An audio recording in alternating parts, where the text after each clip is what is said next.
What do I owe the? What do I owe the president? What do I owe the president? Last time we speaking together, we wash your car for you. We wash your car. We wash your car. Shame and I hustle. And when you got there getting into that wash, and you know that shit gonna be good, like right there, it's cold. Y'all better start buying this slippery soap, man. Man, I ain't gonna lie. I've been holding a lot of shit in lately. Man, I just had like a 3.5 hour cry. The streets are buzzing after a move nobody saw coming. 50 Cent just dropped recordings that have Rick Ross looking visibly rattled and under serious pressure. This isn't your typical rap rivalry anymore. This feels like a full-scale escalation that sent shockwaves through the culture overnight. We're breaking down how these explosive clips suddenly surfaced and why the reaction behind the scenes has been so intense. Because this wasn't random. It looked like a calculated strike, and now the tension across the industry is rising fast as the fallout begins. New York, just like Mount Vernon, New York City, Mount Vernon, and Miami, all that is the same, bro. Nobody wants to be near him.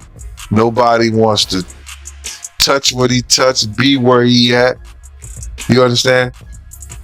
It's crazy, bro, how his fall from grace, which was never from grace. It's just like the devil just kicked him out of hell, because he was never in nothing graceful or did anything grace. You know what I'm saying? I don't care what you say about, okay, he did the music, he had the bad boy legacy and everything like that, man, but you know, a few albums, a few people, you know, made to be famous, but they not here to tell their story. Black Rob, Biggie, Craig Mack. They not here to tell their story, bro. And now you got everybody telling his story. Yeah, and I know 50, he did a recent interview with US Weekly saying that the reason why rappers are quiet about, you know, Diddy's situation is because they've been to his parties and they don't know what got caught on tape. Bro, those people who was caught at Diddy's party did not know that he had 250 tape recorders. For years, 50 Cent played the long game while everyone else underestimated him. When Rick Ross fired shots back in 2009, many people treated it like just another rap beef. But 50 never seemed emotional about it. He watched. He waited. He calculated. While Ross kept building success and confidence in the spotlight, 50 stayed disciplined in the background, letting time work in his favor. Then, just when Ross appeared most comfortable, the tone shifted. Subtle online hints about image and authenticity started popping up. At first, they looked like random jabs, but in hindsight, they were signals. And then suddenly, without promotion or warning, the recording surfaced, instantly changing the entire conversation. The industry realized quickly that this wasn't impulsive. It looked strategic, deliberate, and designed to land maximum impact. 250 tape recorders in that house that they took, that the feds found. So now with them finding all that and you being at a Diddy party, you know you may have done something that was caught on one of those tapes. You just better pray to God that they don't recognize you. Those people who know that they did something, no, they're not going to speak out. They're not going to say nothing. What part of the game is that? They are not going to come forward and tell on themselves. Nah, not at all. Ice Cube, he said it himself, bro. He said that Diddy's been targeted because of what he said about those folks and those people. Now, the people who was on those tapes may feel like Diddy might be targeting them. Because if he's asked about who is this, who is that, and he's under oath with the federal government, he got to tell them. He's not going to plead the fifth. Yeah, I know that got to be a terrible feeling, man. You know you did something wrong at Diddy party, and you hoping and praying that it's not caught on tape. But they don't think they did nothing wrong. That's their lifestyle. That's their lifestyle, bro. I ask guys all the time, if two men lay down, how many homos get up? What you mean? I mean what I mean. It's what. The moment that audio hit the internet, the pressure spread across the music world. Executives started making phone calls behind closed doors. PR teams quietly moved into crisis mode. And anyone connected to Ross, or even loosely tied to Diddy, seemed to go unusually quiet. This wasn't cheap trash talk. It felt like a carefully timed power move. Ross reportedly brushed it off at first, treating it like background noise. But once he actually heard what was circulating, the atmosphere changed fast. Suddenly, the reactions weren't jokes or memes, they were urgent conversations. And according to people watching closely, this might not even be the main event. The belief floating through the culture is that 50 has been holding leverage for years. Which raises one big question. If this was just the first reveal, what else could still be out there? 100% factual, but it's somebody in this story of things that seems more reliable than others, Race, is what I'll say, just to protect my sources. But this source informed me of who these A-list celebrities are on these tapes that are being allegedly auctioned off online and through the networks. And it's put me a little bit of a bind because I like to be fully transparent with the audience. I want to say things, but I also realize from what I'm told, because again, I haven't seen them directly yet. I haven't, and I don't know if I want to. Race, I want your advice on that too. But the problem I have is just like, typically I want to report these things, but I got to be careful legally, ethically, morally as to what we report on here. Because as Ariel, the lawyer here, did admit, and I can attest based on the information I got from a separate, reliable source, people in these videos don't know they're being videotaped. That's a big issue, Race, right? Let's start out right there. If there are people on these tapes that don't know that they were being filmed, is that okay to talk about and to share? I have a big problem with that, as do you, Andy, and you tend to be an ethical guy and you're taking the high ground here. Notwithstanding the fact that you may have some significant information and reliable information, but the reality is that, look, I mean, if people were recorded non-consensually and you are the one to identify them, I think that's a problem, right? And I think anytime anyone has content, right, this is not an email, this is not a text message, this is video. And there's specific statutes without using specific language I don't want to get into, but everybody knows what we're talking about here. It's Diddy with this person, I'll say that. It's Diddy with this person. Actually, yes.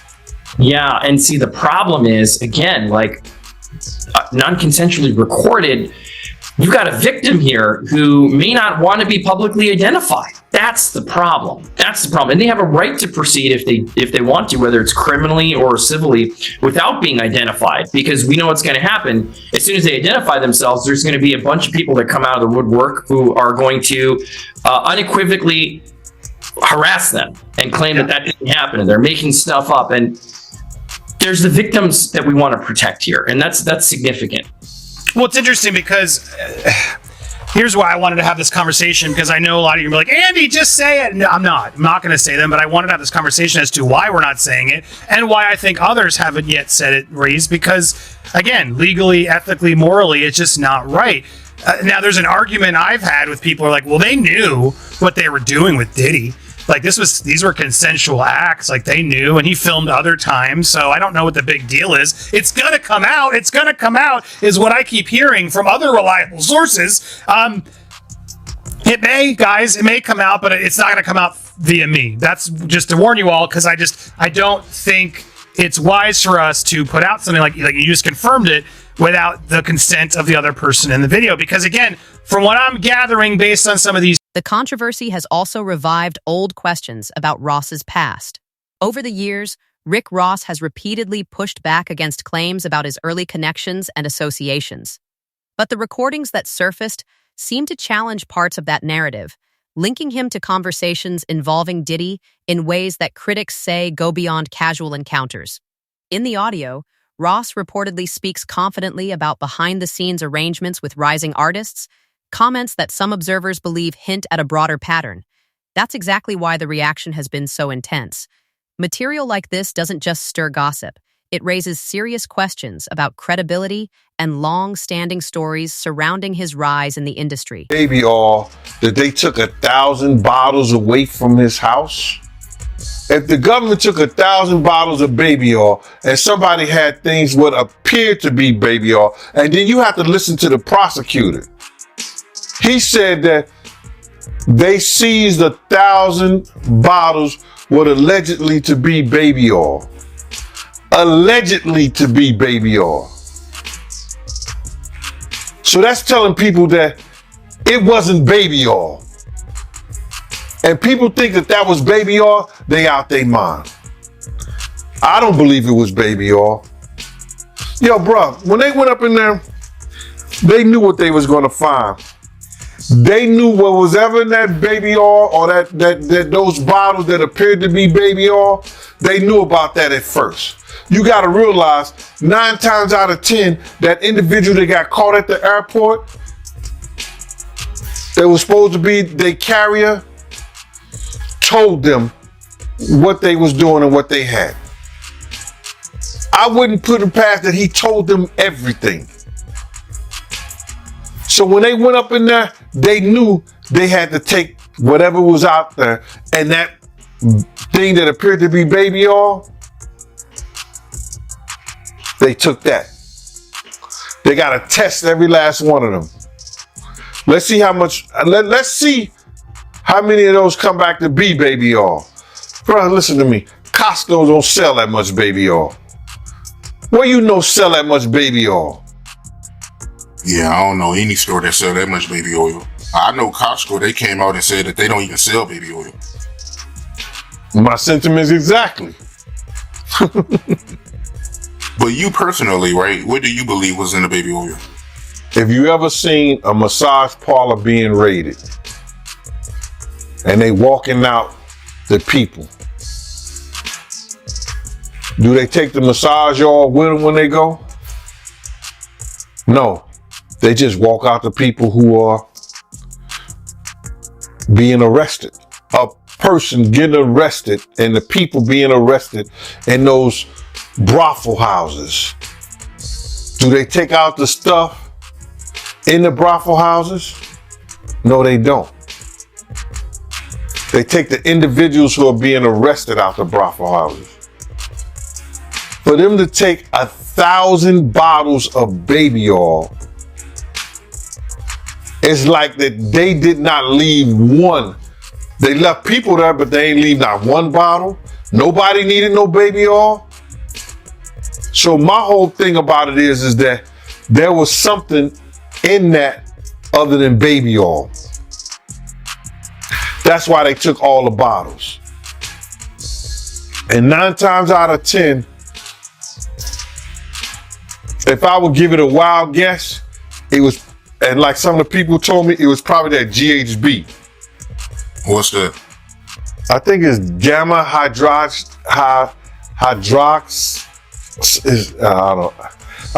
I looked it up, bro. Let me see. See if I can find it.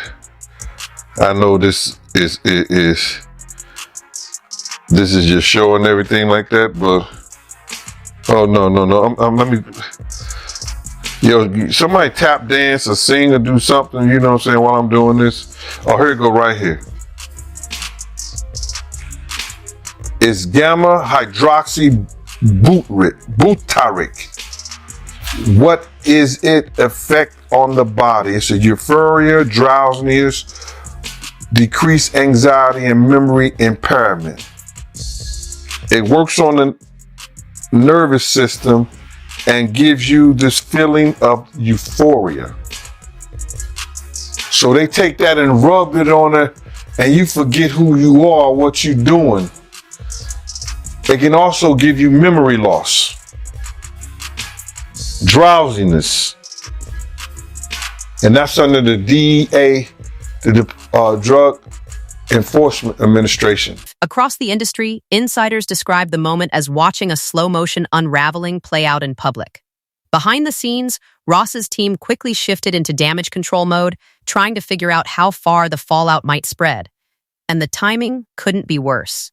With major deals in motion and Diddy already facing his own controversies, the pressure is stacking up fast.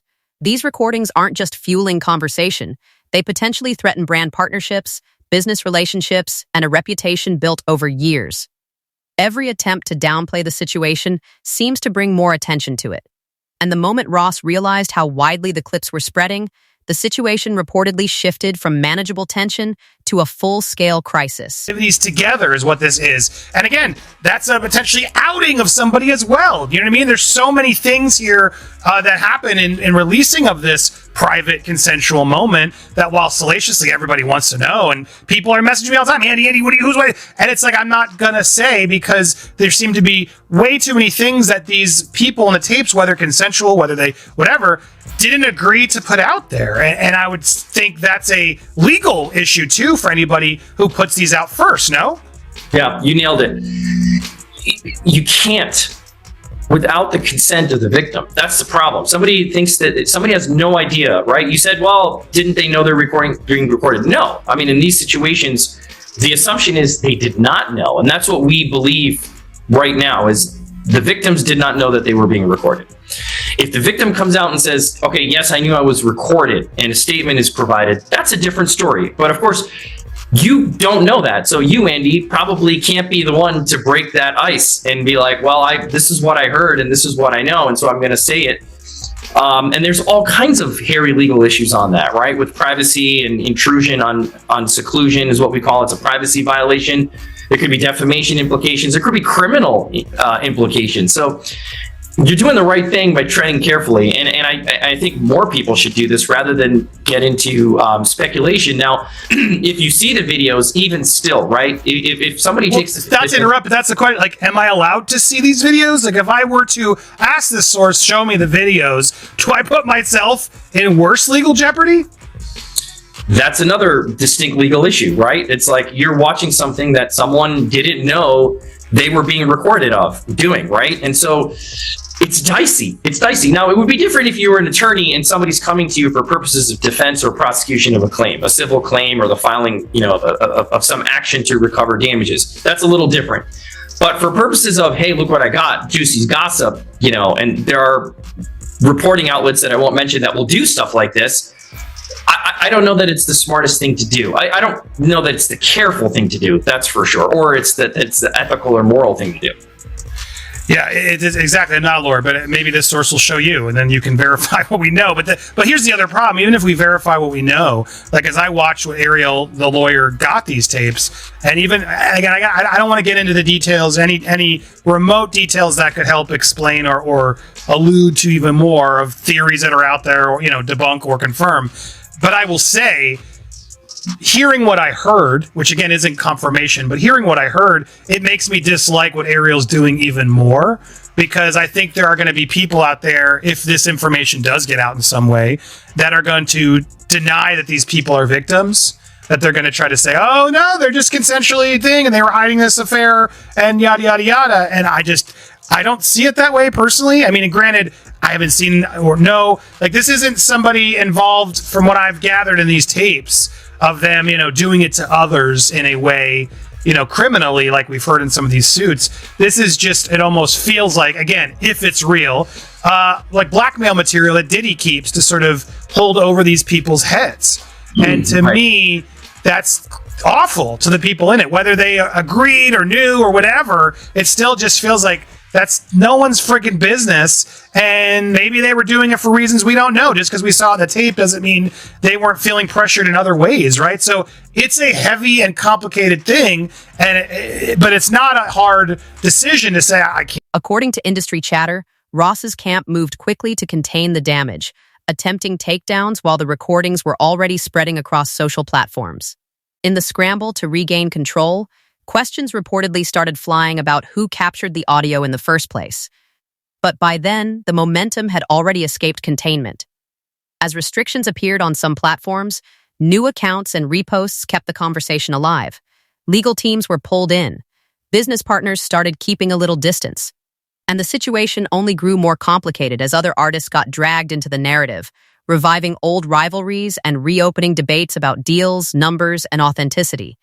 Instead of stabilizing the moment, every reaction seemed to amplify the attention. 100% agree. Like, let's let this play out in the legal realm. If you ever get Ariel on your show, I'd love to talk with her and have this conversation if she's willing to do it publicly, because I still don't understand what her role is in all this. You know, and I've heard at times broker, I've heard at times advocate for victim, and I don't want to judge what she's doing or not doing. I'd love to just have a conversation about it, because I personally don't get it, right? This is a very sensitive thing. Again, if this gets turned over to the feds and the feds bring claims and this is outed, that's a totally different story. But the feds do what they're going to do. Like what we talked about months ago on your show, right? When this first went down, we knew when hard drives were seized and things happened that, look, they're going to build a case. They're going to build a case that they think they can prosecute.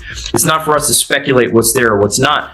But to say, you know, you have tangible evidence of something on camera that you've seen and that it's being sold in order to protect someone, to avoid being publicly named, which is what even the lawyers are now admitting. It all feels really dirty and shady, man. The only person that makes sense that could buy this is the victim, right? If the victim says, I don't want this to come out. Yes, it was consensual, but I don't want it to come out. I didn't know I was being recorded. Give it to that person. Right, I guess, but you're right, because then they can actually own it. Maybe there is a version of this, and that's what Ariel's trying to allude to. You'll own it, and no other network's going to be able to buy it or show it if you own it and haven't given permission. I guess, is that maybe part of what they're trying to do here, in that the celebrity who buys it can actually then control it just from a clearance standpoint?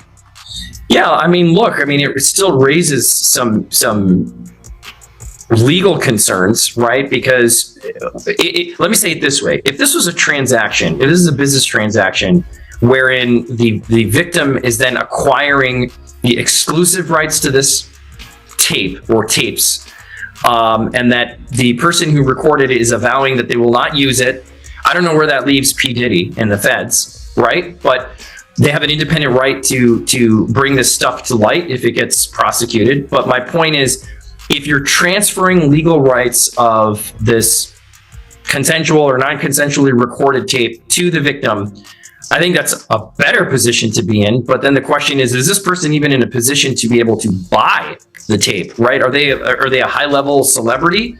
Like, who are they? We can assume that they're celebrities with millions and millions of dollars to expend on something like this. Just reason. When the drama exploded, the industry's real loyalties became easier to read. No big speeches, just quiet signals. A few strategic likes, some sudden unfollows. Certain collaborations quietly disappearing from future plans. Those subtle moves spoke volumes. While some artists chose sides, others stayed completely silent, letting the situation play out without stepping into the line of fire. Even vague social media posts about loyalty and consequences added fuel to the speculation. Fans began connecting the dots themselves. And the overall message was clear. Momentum had shifted. Alliances were thinning. And Ross suddenly looked far more isolated than before. I gave him my card. My business card was savoir-faire, security, management, and everywhere. You know what I mean? So 50 did a song about that. You know what I'm saying? And he put that in the song.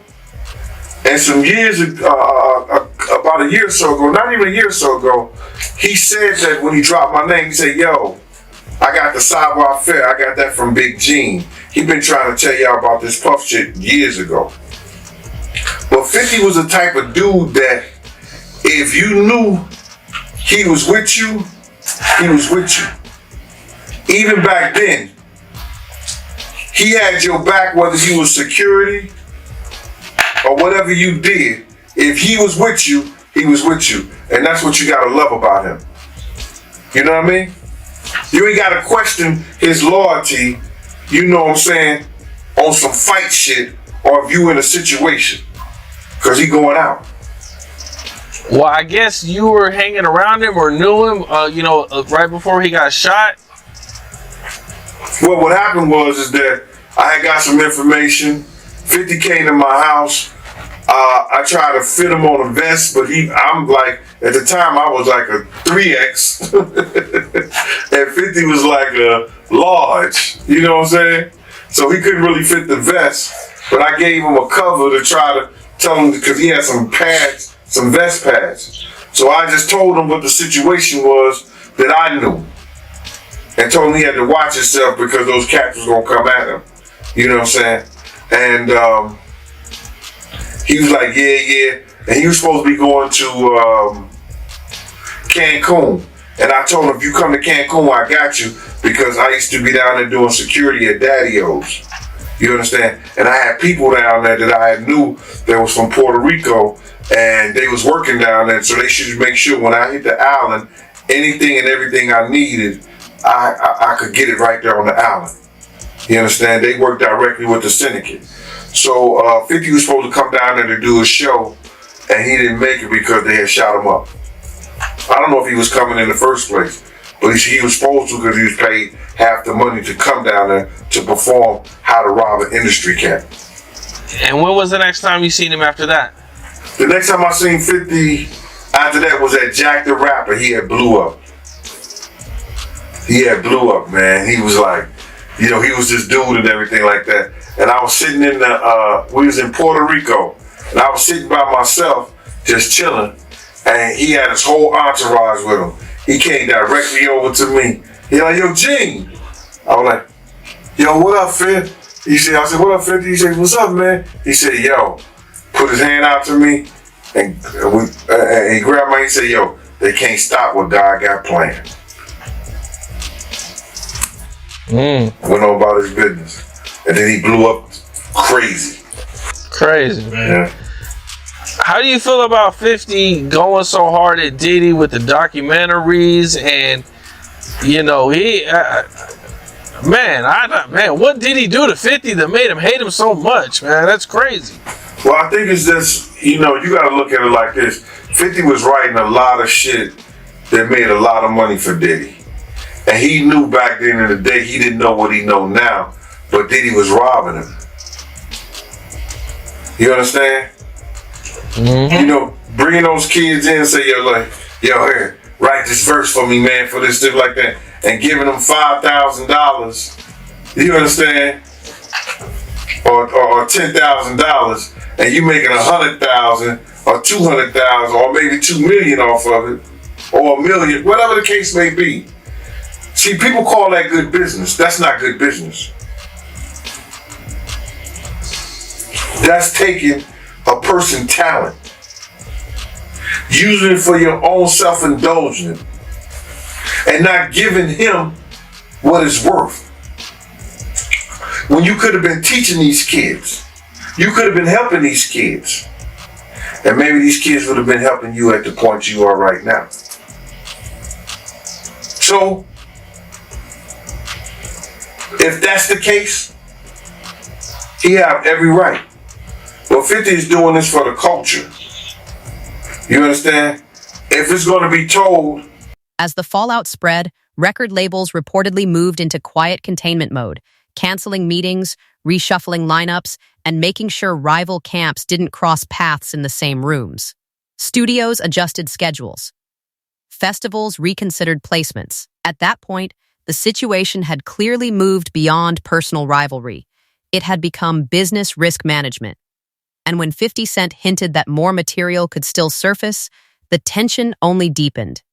Industry whispers started comparing the standoff to some of hip-hop's most legendary rivalries, moments that defined entire eras. Now the culture is watching closely, because if this was just the first move, everyone wants to know what happens next.